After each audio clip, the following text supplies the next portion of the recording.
Yet another rerun. I believe this is the last one or next to last one, depending which order I release them. This is another Chris Revill episode. He and I, a couple Christmases back, talked about A Muppet Christmas Carol, which is awesome. And this was another heavily downloaded, listened to episode. Chris and I talk a lot, sometimes on mic. And this is another one of those. The new Christmas specials coming out, of course, Christmas Eve, which is going to be tomorrow or the day after tomorrow. Once again, depending on when I remember to, whenever I schedule this, it'll be in the next day or two. Please remember PEITN.com. That stands for Prince Edward Island Transgender Network. If you join the Patreon, half of your donation will go to support this wonderful organization that's doing great things as a nonprofit specializing in advocacy and help and support for transgender individuals in the Prince Edward Island area.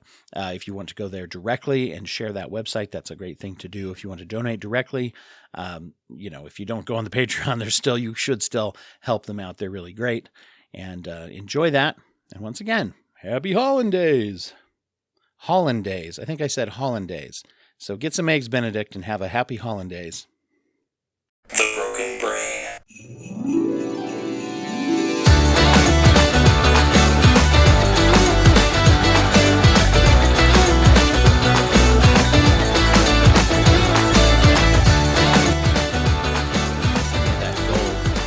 Recording in progress. I do not consent. That will never not be funny. Every time. We should keep that in so people know that every single time. This is the kind of just people so that we know that, everyone knows that Chris doesn't consent to being recorded. It's a weird every time. It's a weird position for a podcaster, you know.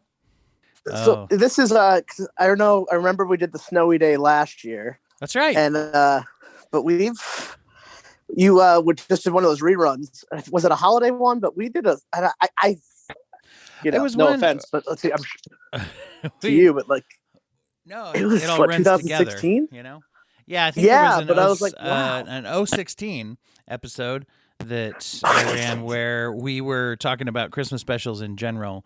I've been running reruns this week on the main podcast feed. I have a couple of smart. This is one of two of the new holiday episodes, so everybody can enjoy some new stuff too. So. I think most of it was talking about movies, and then one was me talking with someone about family relationships and things. Me and Lee Messersmith, who's been on my show a bunch, so a couple of those reruns, and then there's going to be me and you here now talking about stuff, and then I'm going to run pretty soon my interview with the creators of the movie Fat Man as well, the writers and director, two brothers that did that together. So wow, I love everything you've been doing. You know, if we want to talk about Muppets Christmas Carol and family relationships, I don't know about you, but this movie, for me, it's like the first thing I think of is just watching it with my family, and a tradition that's now continued on to like I now watch it with my in-laws and my wife's family every year. Was it just? And it's funny, it's become my kids' favorite as well. Was it the 20th anniversary? Just barely? Can that possibly be right? No, it can't have been that. It went to 25th or something, right? I'm going to pull up the date of release. I saw this in the theaters, so I was like 17 or something when it came out, I think, because I was in the theaters with my parents and brother and sister, and because I remember watching like a making of special and then seeing it like the next day, which was always like nowadays those are all over the place. You can just pull that up on IMDb and then go see the movie later or watch it, stream it at home. But this was in 1992. There we go. 1992. So actually, I would have been younger than that. I would have been, whatever that is. Like, when you take away 5. 15. I would have been 15. There we go. So, I was 15 when this came out. But it was more unusual than to see something and then go see the movie right away. At least for me. It was. And for all of us to go and see a movie was pretty cool. I'm trying to think. So my uncle owned a couple of like a chain of video stores in Boston when I was younger as a kid. So we would always get movies like before they were out of theaters. So I'm going to guess that we had a copy of this advanced because of him. Ooh. But that's cool. And those kind of hookups back then, nowadays it's kind of like, oh, somebody will send me a streamer if I know someone who's a movie critic, maybe. Or you get a lot of people who see things early, it seems like. That's still cool, but it's not. Back then it was like unheard of cool, right? Yeah, because like I get stuff early now. Sometimes for certain things, mostly stuff I don't really know or care about, which is just my interest. Like you got to go to the premiere of Dune and how they let you like edit the new Spider-Man movie, right? A little access like that. Yeah. Yeah. What I did get to see early, which was actually really cool though, was the last Blockbuster before it came out, or not before. Actually, I think I got to see it. Yeah, I got to see a press screening of that because Taylor has become a friend, and we were doing something. He just sent it to me unprovoked. I'm like, oh, because he was on your show too, right? Yeah, he's done the show. We did a panel together with some other people about punk rock documentaries, because he had made one about ska, and Blockbuster was all done but about to come out. So he's like, he sent me a link before we did that, and I was like, oh my god, this is like really good. You got to come on the podcast now, and cool. I gotta hitch myself to your wagon because this is incredible. That's cool. Yeah. So that kind of access back then, your uncle hooking you up. I remember having this. This is one of the VHS tapes, and this one came out, and it was one of those in the big plastic, like clamshell holders. Oh, I picture it because we had it at my grandparents' house too. And it was like what? Yes, it wasn't the thin cardboard.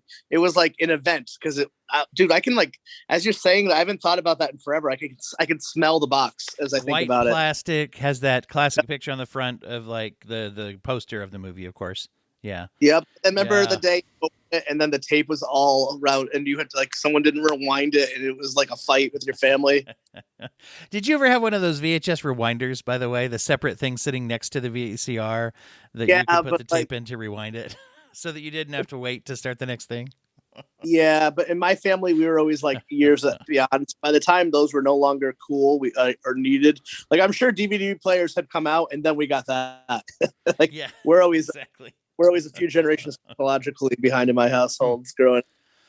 Yeah, no, I know what you mean. It's and the interest. There's a couple of really interesting things about this movie, and the content, of course, is mainly, like you said, we're going to be talking about what it means with relationships and things. Interestingly enough, there are several people out there I found, and I would say I'm not quite an extreme on this, but being someone who's a big fan of the story A Christmas Carol, I have found that a lot of people actually view this as their favorite retelling of that, their favorite movie version. And I would say it's up there in my top, I don't know, couple.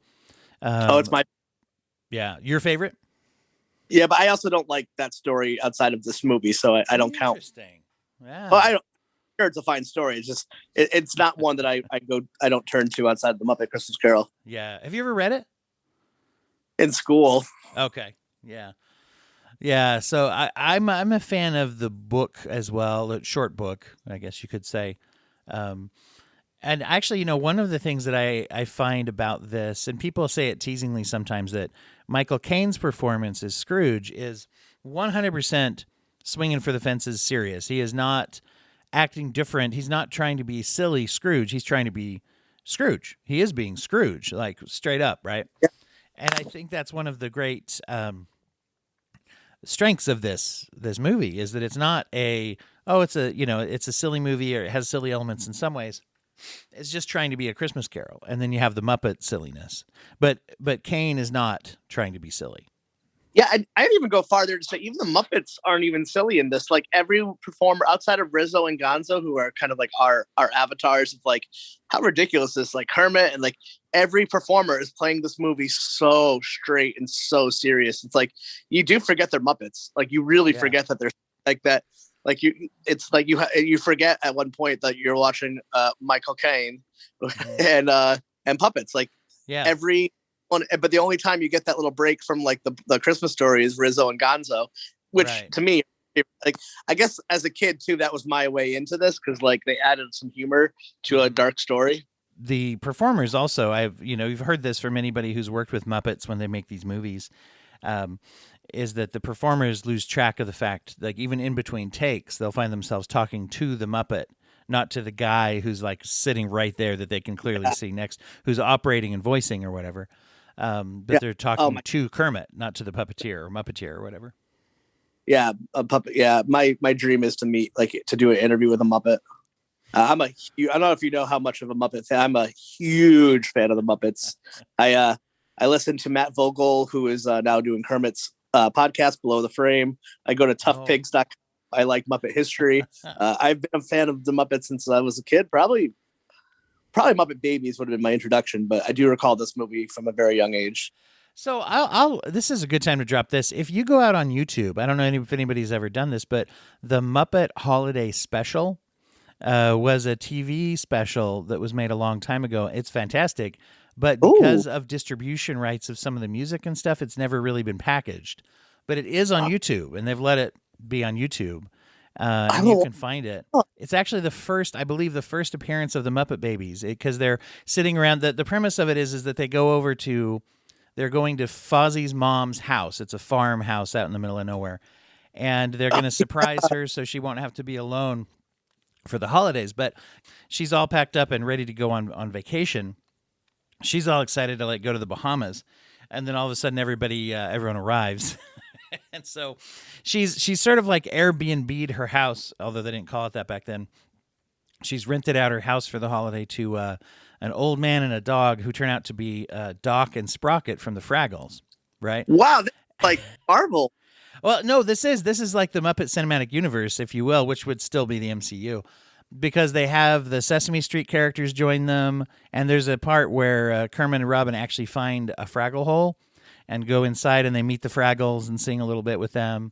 I mean, this is an all-encompassing kind of special.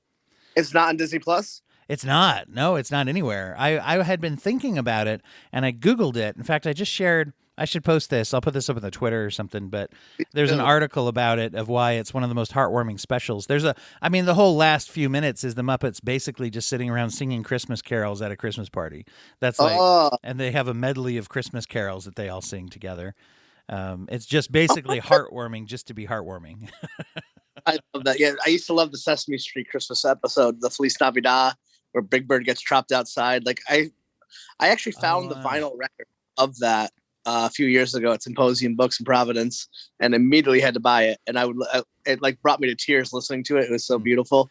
Fucking great? Muppets are they just the Muppets really tap into something that for some reason they can get away with when they can be wholesome and sincere in a way. Even when you watch some of the comedic, you look at the old Muppet movie and things like that, it's funny and silly with the humor.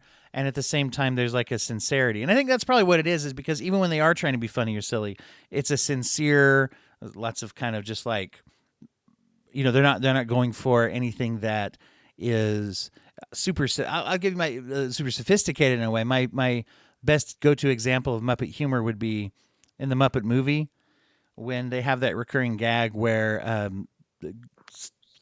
Kermit keeps being confronted with things about frogs, and he'll say that's a myth. And he's in a bar the first time he says it, right? And he's like, no, it's a myth. It's a what? A myth. And then the waitress comes up and says, yes. Anyway, so they have this recurring gag where he'll say it's a myth. And then this waitress shows up out of nowhere and is like, yes. My other favorite joke from that movie in that same scene, he goes, drinks on the house. And then Fozzie and Kermit escape. And everybody goes up. The next cut is they're all on the roof. Right. Yeah. So you've got like this one and that one, and you just mentioned how the Sesame Street Christmas. There's also, of course, like the John Denver and the Muppets Christmas special. Oh yeah. So really, there's a lot of like holiday and Christmas memories tied to the Muppets. Even and some of these things were definitely before this movie was made. The holiday special I was just referencing was from the 80s, and you're talking about the Sesame Street a while ago too, and so. When you look at this is almost maybe a culmination of all of those warm feelings coming into A Christmas Carol. And amazingly, it stands up so well today. And they have made other versions of A Christmas Carol. Obviously, it's probably one of the most done stories. I mean, right, there's a billion different ones. And some of the newer ones I find kids don't key into. Like they made that one I think they thought was going to be really big with Jim Carrey, the animated one. Most children I know are horrified by that one. It's really kind of aesthetic is kind of glaring and ugly. I think part of it is because I think this is also the first movie after Jim had died, I believe, because I know his son had made this one. And I think part of it is like they used a lot of practical effects, like everything CGI. There's no CGI. Well, CGI didn't exist, but like they used a town of miniatures and like aesthetically it's timeless. Like it's because it's it's a time period. It looks like the time it's set in, but like the what I'm saying, the effects of like when you watch it holds up because it isn't old technology. It's really old technology to the point to where it just looks like the real world.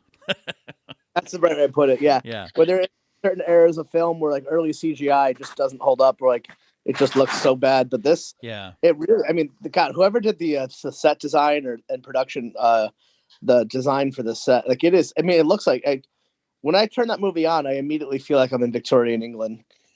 When you go and look at it, the story obviously goes through the Scrooge's life as it is, and one of the major downfalls of many depictions of Scrooge is he's portrayed as almost like a Batman villain in some. I mean, I'm exaggerating, but in some movies and things, I feel like he's downright evil.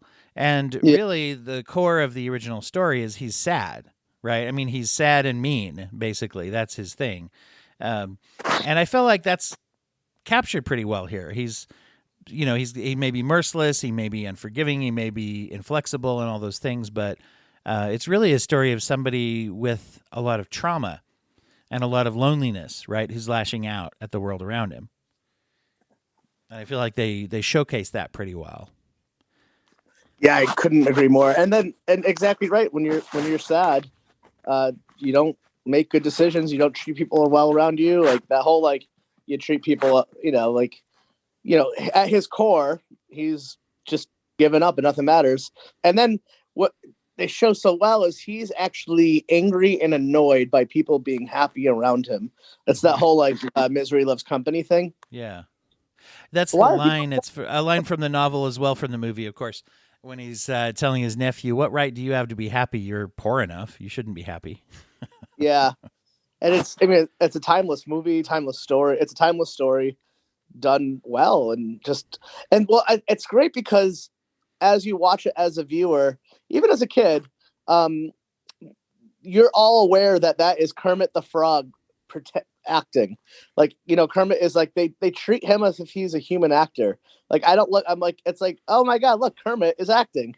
Like, you don't ever think that's Kermit. Like even when you're watching, right, that's not Kermit. It's Bob Cratchit or whatever. Right.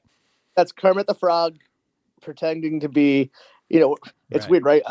Puppet, but that's how connected, like that's how emotionally ingrained we are connected to these puppets, where we feel like they're real. I mean, I do. Sure. I mean, it's honestly, interesting though. I mean, it is interesting the whole way that is created, because you don't watch John Wick and say like, why is Keanu Reeves hitting people? It's like, no, it's because it's a character. But exactly. The Muppets, even as a kid, you buy it the same way of like, oh, that's him being that person. Yeah. I'm like, Kermit's a good actor. I'm sure I said that when I was 9. What a good actor. And I may have picked up on this from my parents at that age, although I was old enough to maybe have noticed this. But I remember there being a certain amount of anxiety going into this movie when it was new of how is Kermit going to sound? Because Brian, and I believe as Brian Henson took over for when Jim Henson passed away, right? It was not Jim Henson classically was Kermit, right? I mean, there's the whole identity almost as much as Walt Disney was Mickey Mouse, right? Kind of a thing. Yeah. But he voiced him, he performed him and all those different things. And I remember there being a visceral relief of how good Kermit sounded, if that makes any sense. Yeah. 100%. 100. And can we just take a moment to recognize Frank Oz? He's also Yoda. Like that's right. Yes. That guy not done. Like he's like a part of like I'm kind of morbid sometimes. I'll have that thought of like, what celebrity death is going to wreck me? And like, I think Frank Oz is going to be the day he passes away, the whole culture pauses and be like, oh my God, this man is responsible for so many pieces of different people's fandoms. Like my wife loves Star Wars, has like a Star Wars tattoo. Like she's obsessive, and there are people like that with the Muppets, and there's obviously crossover for both. But like to have that much an influence in 2 different fandoms. One of the things that I always find interesting is how quickly Scrooge, when he's confronted with his past, starts to already he starts to feel guilty right away. Soon as he starts to gain awareness. And you see some of this too, where Michael Caine portrays that when he goes back in time and sees himself and all this, he immediately gets excited, right? There's a reconnection to some hope and some joy that has died that he used to have, right? Which is really interesting. So is this whole movie just kind of like a visual representation of what it's like to process like stuff neurologically in a dream, or like microdosing, or like or trauma therapy? Yeah, because like he's they use the dream as a disguise. I'm like, this feels like some of my EMDR sessions I've had. Mm-hmm. Yeah, I was curious your thoughts of it, approaching it after we just did that episode about trauma and EMDR, and I also shared our episode about the West Wing and trauma. So there's a lot of you and me this Christmas season for the listeners of the Broken Brain podcast. I'm on this. I recorded this. Like, I was just like super excited. I forgot not forgot. You know how it is. I was like, sure. Oh yeah, I did this with Dwight. I'm like, we did good. Yeah. So if the reruns aren't overkill for everybody, then whatever. But Merry Christmas to us getting to be out on the feed that much. Now, I think it's really true when you look at it. The idea of the past and present and future. What's that he says at the end, right? I'll live in the past and the present and the future.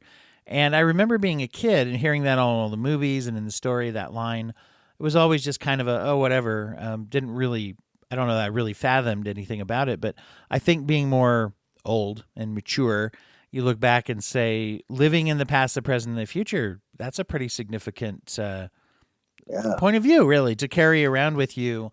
Like, how do you balance your memories with your expectations of the future?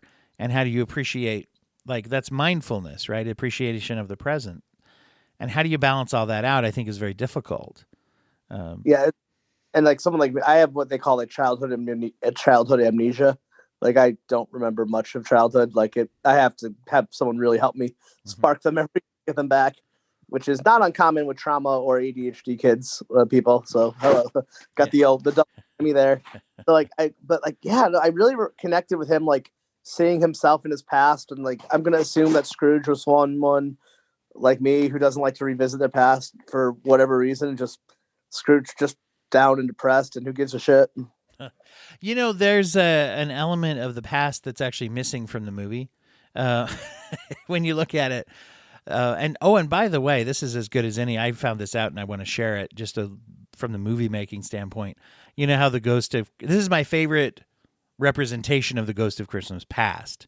That's one that in the book is really kind of a weird description. Charles Dickens was tripping on something, I don't know, and you can't really, for me, I never could tell what it looked like. And you look at it in other movies and it's just kind of like a ghost, or it's a little kid, or in the old musical with Albert Finney, it's just a matronly woman. Anyway, but this one I really like because they capture this sort of weird ghostly past. It's childlike, but anyway, when the ghost is like floating there in front of Scrooge, listeners to the audio can't see me doing my arms like this, but the way they did that, I just found out the puppet they filmed it underwater, and then they just edited it into the frame.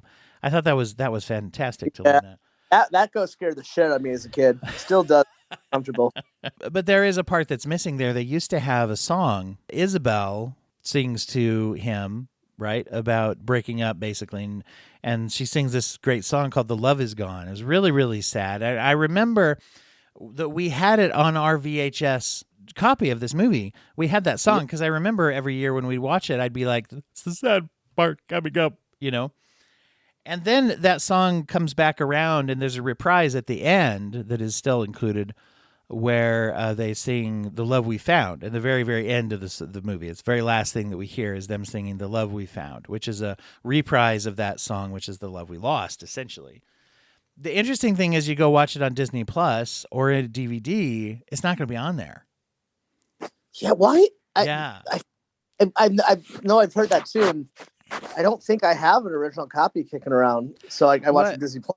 Well, what happened was that there was a disagreement amongst the people in post-production of whether or not that was too sad for a children's movie, right?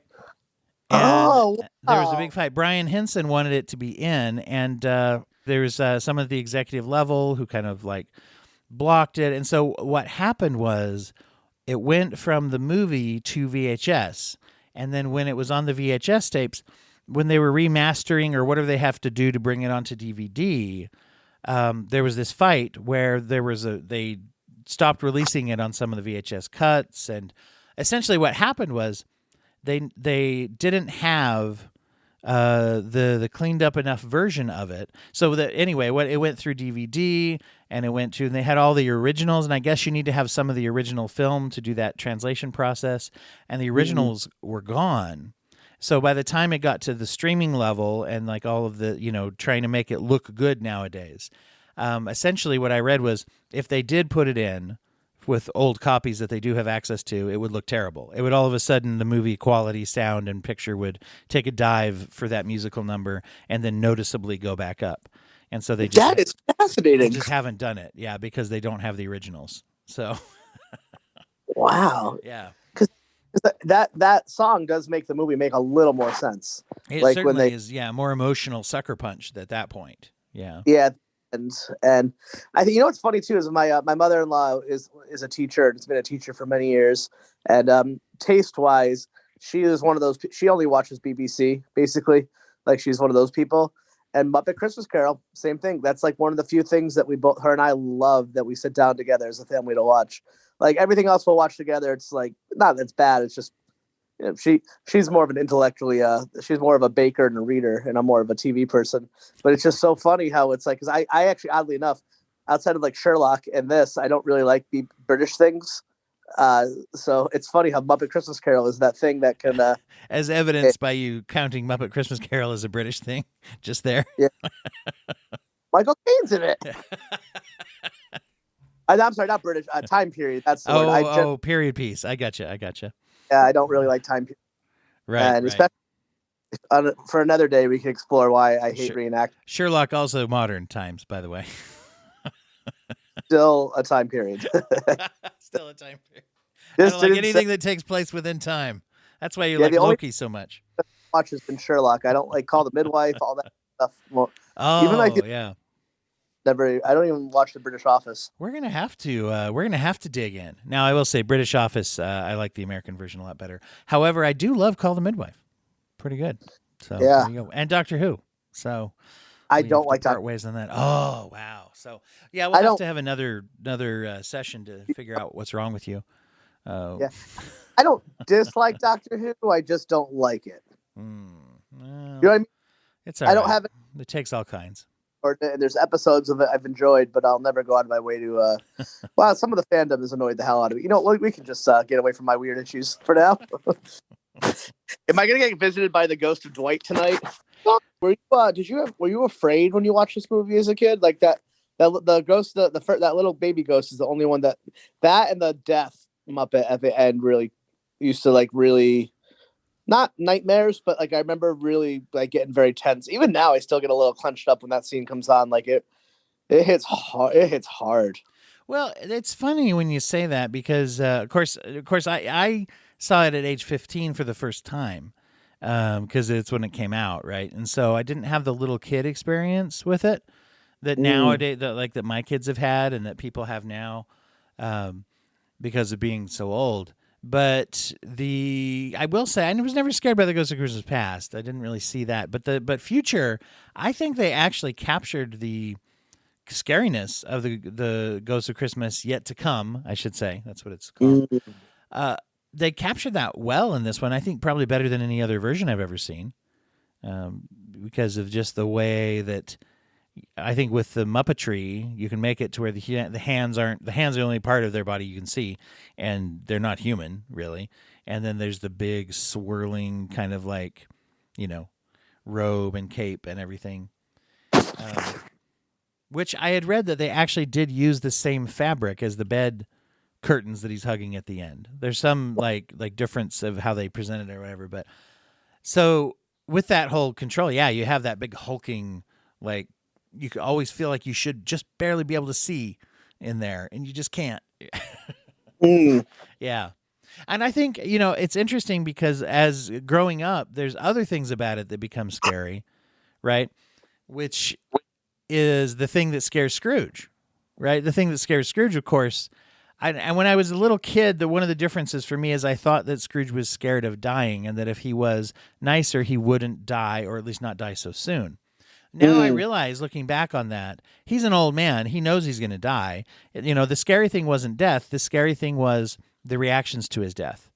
The scary things. That's what he says as soon as he sees the people selling things and talking about somebody died, and he says, "Oh yeah, that could be me. I see that could be me. That could be me. I get it." And he's like already, I believe, already clicked into the fact that it is him, but he doesn't want to admit it. No, I totally get it. It's like he's kind of like confronting the lack of legacy of like what he's going to leave behind, because you die. Like, I don't. Maybe this more hits to you and me as people who decided to record their voice and put it out there for the entire universe for infinite and ever. Like remembered, like it's, and then like, God, imagining if like it hurts my brain to think if I went and no one remembered me or no one cared or like in a weird way, your funeral is kind of like this last chance to dunk on everyone. Every funeral you go to, you're like, it's always like this weird petty thing. It's like, who showed up, blah, blah, blah. Oh, you say, oh my God. Can you see that? Oh, James came. Wow. Like, and like, not everyone on earth is fortunate to live long enough or even, I've worked for I'd say that a lot of the forgotten population in the years. And there's times that like, the staff member, have showed up to the funeral, not the family. Yeah. And, so there's something to that when you kind of see Scrooge being like, oh my God, everyone hates me. Well, I think that's because Scrooge has no self-awareness because he's so depressed. Mm-hmm. He's so sad. He's so miserable. He's just so focused. He doesn't even realize he's hated. And it's an interesting thing where at the beginning of the story, he would say, I bet if he was just pressed with the question, or if someone said to him in the street, when you die, no one's going to go to your funeral, he would have said, I don't care. Right. But then when it's actually played out, and I think that's like so many things when people say, oh, I don't care, when it actually comes down to it, they care quite a lot. Right. And that's, I'm kind of ashamed of I'm almost ashamed of how much I do care. Well, it's interesting, though. I mean, I think there's awareness. You're talking about emotional awareness of saying like, it would hurt me. And maybe I carry that around with me in a way that hopefully affects the way I act, Yeah. Like I want to be remembered well. And like, I started my podcast for like a myriad of reasons, like anyone. But one of the reasons, like the really like subconscious stuff I've learned later on is like, I've had a lot of loss in my life. And when you lose people, it's the voice is the thing. You can always look at a picture, but like, if you don't have someone's voice, I don't know, the voice is always the thing that can bring you back. And like in some weird like subconscious way, I'm like, and part of it was like this weird like leaving a legacy behind. Sure, it's mostly poop and fart jokes and talking about like punk bands, but still. No, but it's a part of you. I mean, you put yourself into it, right? And that's one of the things that. On your podcast with the EMDR too, like that's probably like that's one for the record books. Yeah, by far probably the popular podcast episode I've ever been on ever. Yours, the EMDR episode. Oh, when we had the EMDR episode, right, yeah. I've never gotten so much feedback or anything from anyone, or just like from other people and just everything. So isn't that the lesson, right? Be more authentically you and vulnerable and shit. Yeah, that works. No, I think that's true. I think that I was going to say that with the hearing people's voice, it's totally true, because you'll find this too as your one gets older, and as the voice changes, it's almost a little sad when the little baby voice goes away, and you don't notice it as dramatically as when you go back and play old movies. Or I found a bunch of old audio recordings and video clips from my kids just a little while ago, and we were listening to them, and it was like, oh my gosh, it's like this little tiny voice, and and so when you have those things, it really does trigger, and then you get to live in the past, the present, and the future. I'm 84, so there's I have some friends and family I've lost, and I don't have any recording of their voices. I remember my friend Ken had taken his life years back, and really sucked, obviously. And we worked at a summer camp together, and in one of the promotional videos, he was in it for like a few seconds with our other friend Nick, who had also died. And it was like, I must have watched that. We would watch that clip of Nick and Ken on repeat, because it was our two friends. They had died years apart, and it was really sad. But it was like, it was just we would just watch it over and over, and then in your head you can like I don't know, it just it unlocks and it triggers something. And I think that it does tie in with that idea of what is coming. That's the scary part. When you look at what Scrooge compares as well, when he immediately goes and sees Tiny Tim, right? He asks the ghost to show me warmth associated with death, right? And he sees this grieving that's going on. And it's really interesting to see the contrast there of like, here's someone who lived only a few years, right? Comparatively. And then there's Scrooge who lived a whole life, right? Yeah. Yeah. And like the difference in the way people feel at the departure, you know? Well, and also like in Scrooge's mind, he's wealthy, so therefore he's loved and valued.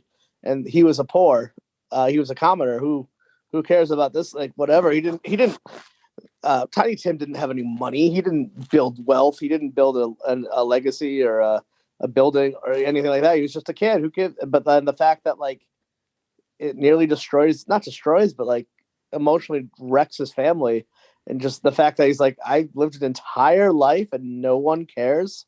It kind of ties into, you see where he's confronted with his own words. And this is during the Ghost of Christmas Present, but when he says, tell me, is Tiny Tim going to die? And he's like, well, if he's going to die, he better do it and decrease the surplus population. And that's another famous line from this story, right? It makes it into most of the movies, if not all. One of the things that it shows is just like his uncaringness before. What we find is that deep down there's a sort of hypocrisy there of like, he didn't really necessarily mean it because he never took the time to think about what that actually meant. There's an exchange in the original story. It goes a little bit deeper where the Ghost of Christmas Present is actually quite harsh with him at that point. And he shows him these like bedraggled children that are like supposedly like represent hunger and want and need.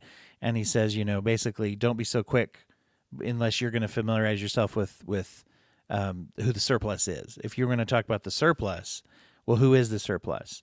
And look at and he doesn't say it this way, I don't know, but exactly, I'm paraphrasing, but it's kind of like, are you willing to look the supposed surplus of the population right in the eye and say, you should die?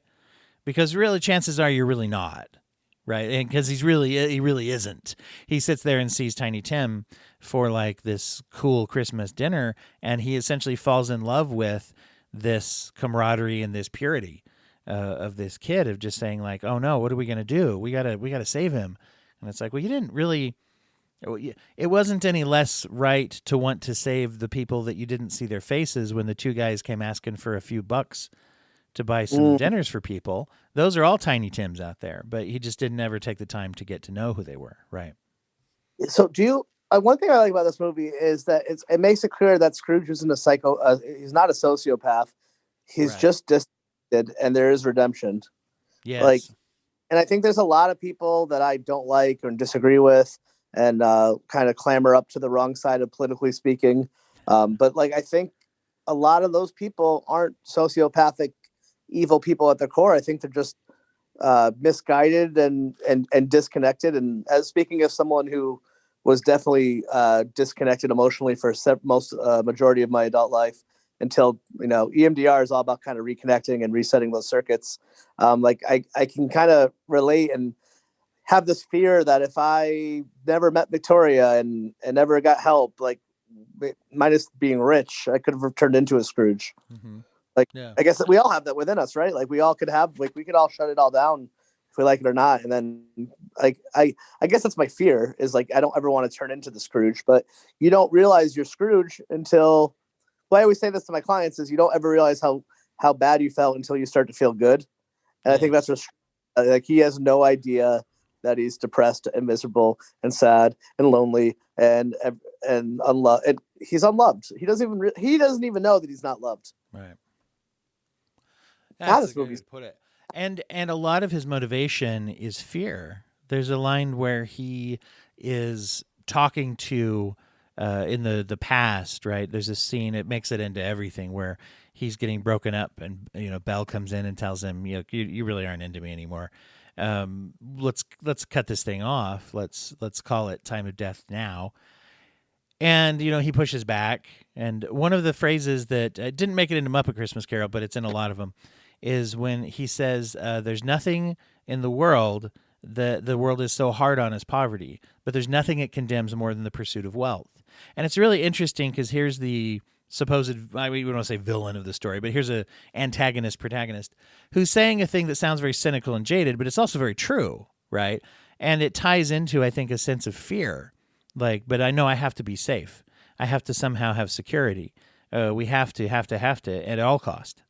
And then in the end, of course, he finds the real fear, right? Which is actually I'm much more afraid of being alone, which is exactly what I've made happen, and having his eyes open to that awareness. There's another great depiction. There's a movie called The Man Who Invented Christmas. Came out a couple years ago. It's got the guy from Downton Abbey who played. I know you'll know him because of your love of period pieces. I have no idea. Played the. By the way, I oh my god, I get like angry when I have to walk through the room and Downton Abbey is on. It's like that or the. I'm like, I have no idea how anyone can watch this. We need to get your EMDR therapist and do a show. We'll do a show, the three of us, where we'll try to confront those roots of period. Do you know what what I hate more than anything? Reenactors. Reenactors. Like, if you ever have to go to those crappy, like, living history kind of things. Oh, like that. Like you go to Virginia and stuff, and they have the whole town where everybody acts, or like, you're not talking like a Renaissance fair or something too. You don't hate that, do you? Don't bring me to a Renaissance. Don't even. No. Woo! Specifically, like around here, we have like Quaker Village, Sturbridge Village, Plymouth Rock. Yeah. That's one of the things I miss about the East is like going to Old Town, Virginia, and some of those places. Yeah, I love that stuff. Like my in-laws in Victoria, they also be reenactors, and I love. I'm not going to hold it against them. And they always talk about wanting to go to Williamsburg. I'm like, you can go, but I'm staying here. I'm like, You're like, let me off at the 7-Eleven, down the street. I'll stay there. I'm curious because and sometimes I think, like, even my therapist, I think there's like a level where they all think I'm like mostly joking, but I'm not kidding. At my core, you have a real revulsion. I get rageful because I feel like it's that like, oh, you're lying to me thing. Like, I'm like, oh, Twix, what is that glowing object in your hand? Like, I know it's a phone. Just shut up. Like, it actually fills me with rage, and I refuse to ever do that stuff ever again. Well, I will say, now that I've found your kryptonite, it'll be good to know. One of my favorite bits of, you ever see Gravity Falls, the animated show on Disney? I've so many good things. There's just a bit where the town has one of these old like Founders Days, and everybody's basically doing all the things that you hate, where they're all dressed up, and they show their uncle Grunkle Stan is like trying to drive his car out of the town because he hates this like festival, and it gets stuck, and one of these guys dressed as an old timey person walks up, and he rolls his window down, and he's like, "Hey, come help me get my car unstuck." And the guy's like, the guy answers like, "What is this contraption known as a car? I know not this car." And he's like, "Come on, Steve, you're a mechanic, for crying out loud." That sums up that frustration you're talking about for me, which is like, yeah, could I order this? No, you got to call it this new name. This old timey name. Oh, geez. I can't handle it. Like, I like some of those things. But oddly enough, it's only for that. Comic-Con's fine. Yeah, see, you'll do Comic-Con. Huh. Yeah, Dan Stevens, by the way. What's that? Dan Stevens, that was the guy I meant. I looked it up while we were riffing on other stuff. Dan Stevens, the man who invented Christmas. He plays. It's a dramatization, whatever you want to say, of Charles Dickens writing A Christmas Carol, and that's yeah, it's a good movie. It's a period piece, so get ready. But I'd suggest it. But what's his name? Christopher Plummer actually plays Scrooge, because in this, it's one of these stories where people, like the characters of the story, kind of appear to him here and there, and Scrooge is kind of personified as the protagonist, and tortures him and kind of is making fun of him and like, being Scrooge basically, right? And it's actually, even though it's not A Christmas Carol, it's about the writing of A Christmas Carol. They have the bit where he creates the scene in his mind of, here's what's going to happen to you, Scrooge. And Scrooge, as the character in his imagination, whatever, pleads with him, just the same way as he pleads in the story, right? To not do this to me, because at that point he's on the fence of whether or not he's actually just going to screw. He's not thinking redemption at that point in as a writer. He's just thinking this is a morality tale that's going to show something bad happening to this guy. And so you're absolutely right, like that redemption piece. And that's actually probably the best scene I've ever seen of Christopher Plummer playing Scrooge for this one little part of the story, showing it just straight out of the thing. That redemption's a huge part of this story, right? Yeah. And is it true that Christopher Plummer replaced Kevin Spacey in that movie? I'm just kidding. I didn't know that. Oh, okay.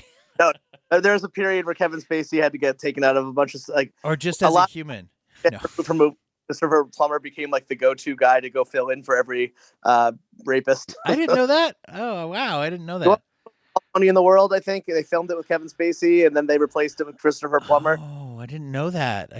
That's why when I watched The Usual Suspects, they deep faked Christopher Plummer. No, just kidding. Be kind of hard to edit around Spacey in that one, I would think. But yeah. As I know, we start kind of wrapping it up. Like overall thoughts, like, isn't it wonderful to see this every year come around into new generations and generations and generations? And like, I feel like, I'll be in the nursing home if I make it that far, and I'll be watching this still. Yeah. That's a cool thing about it, is that it bears repetition, which there are people who take comfort in watching the same things over and over and over. And all of us probably have some of those things, but yeah, I know that the other thing about it is that it makes it so accessible, like generationally, and at different ages, for a little kid to sit down and say, let me watch a story of regret and death and life and loss and trauma and all of these things, and to say, and just really have it be super accessible. And I think the Muppet format actually helps that even more to be the case, because there's a lot of good depictions of A Christmas Carol that you can find. I mean, you can't, because of the period piece version, but there's a lot of different, versions that they're not as accessible to children that are quite as young as the ones that will sit through this movie, right? Because they'll sit there and for at least some part of it will be like, ooh, So this one really gets it out there, which is really pretty powerful. And I really think it's because of Gonzo and Rizzo. And I think what they did with they did the Halloween special this year, which was basically Gonzo and Rizzo, and it was awesome. Like, I love Rizzo, man. And especially my daughter is now obsessed with the new Muppet Babies that they do, which is really adorable. Mm-hmm. Yeah, it's really good.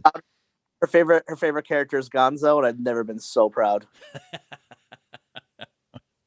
And then she loves Rizzo too. But like Rizzo, I mean, especially Muppets Take Manhattan, he's one of the best side characters in those movies. Like specifically when he's like skating the butter. But in this movie though, when they're making pancakes and he's greasing the pan by skating on it with butter on his feet. Yeah. Particularly in this movie when he climbs the fence and then he just walks right through it, and Gonzo's just like, "You're an idiot." One of my favorite Gonzo moments of all time is actually in Christmas Carol when he's being a chimney sweep so they can spy on the Cratchits. And here you have Rizzo. He's like smells the goose cooking, and he falls into the chimney and lands on a goose, right?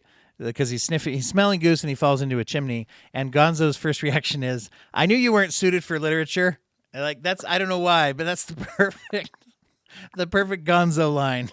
I know, they don't even explain why Gonzo and Rizzo are there. Like, in a weird way, are they like, is it time travel? Like, I don't know. It's just it's such he's the writer. He's Charles Dickens.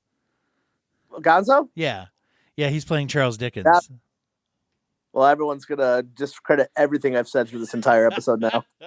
Wow, what a great Muppet fan! He didn't even know who Gonzo played. No, I know people remember the ADHD part. Like, listen, I watch a lot of things. I can edit all. I'll just edit this all out. So usually it works for me though. I usually edit the episode so that I end up sounding smarter. It's probably not hard if you have on this guy.